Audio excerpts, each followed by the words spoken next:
Thank you all. Thank you, Bill. Bill, for a while there, I thought you might be from Texas because you're prone to exaggeration. I'm a former Texan, went to the University of Texas, and now I'm a proud Floridian, and it is a joy to be here in Ohio where great things seem to happen. I love the Nesbitt Megatrends quote because there's a lot of talk on the coast, but the action seems to be in the Midwest, particularly in education, and I'm proud to be here to pay tribute to the graduating class, which, by the way, is the largest graduating class of any high school in the United States. You should be proud of that.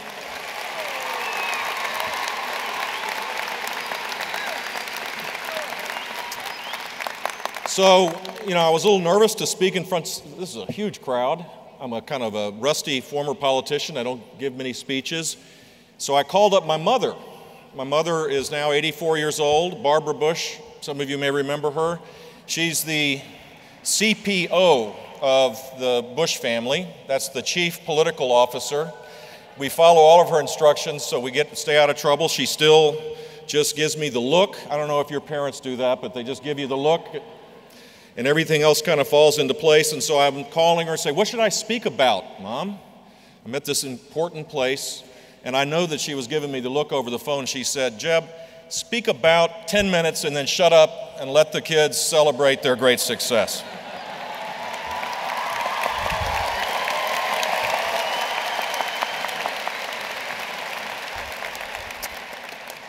So here goes.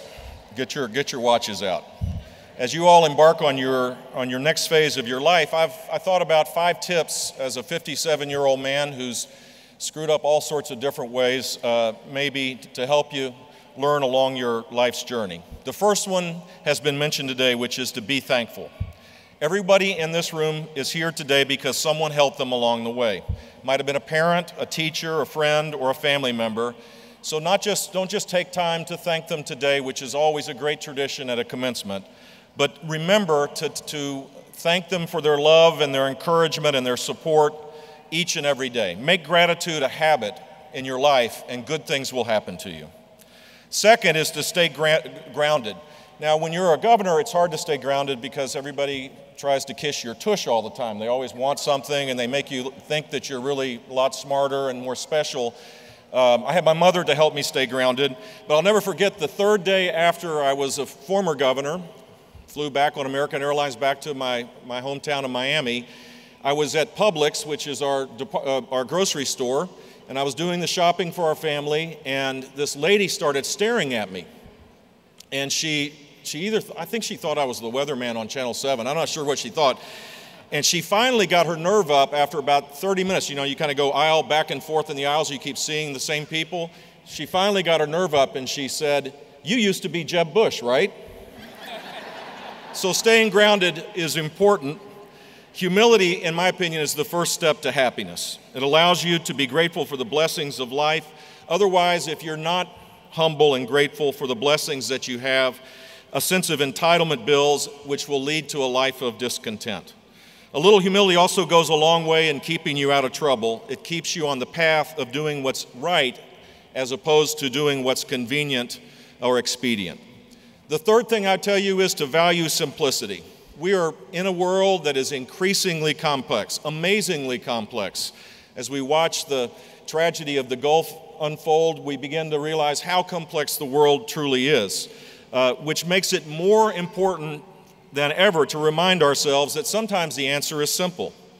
One day in the first couple of weeks as I was governor of the state of Florida, I noticed that there wasn't a Florida flag flying over the state capitol, which I thought was kind of weird. There was an American flag and a POW flag, but not a Florida flag. And it seemed wrong to me, so I suggested, thinking I was this all-powerful guy, that we ought to have a Florida flag on top of the Florida state capitol. I thought it made sense, and it sounded simple enough, and I thought it would be done that day. Boy, was I wrong. Apparently, the flagpole wasn't tall enough for 3 flags, which is why there were only 2 flying. Everyone agreed we wanted 3 flags, so efforts began to build a bigger flagpole. It wasn't long before the goal had grown into a full-blown capital budget, which needed engineering, legislative approval, taxpayer funding. A committee was formed, And it was about then that a very smart person that worked for me sent me an email that said, buy smaller flags.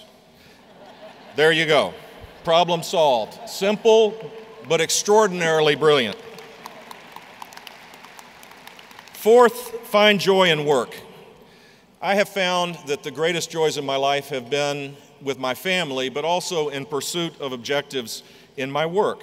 Some of the toughest days of my work career have been by far and away the most rewarding. For example, in 2004 and 2005, Florida had 8 hurricanes and 4 tropical storms in 16 months. It was incredibly heartbreaking to see many lives devastated by these catastrophic storms. But it was also incredibly heartwarming to see Floridians coming together, acting on their sense of consciousness and generosity and compassion for others.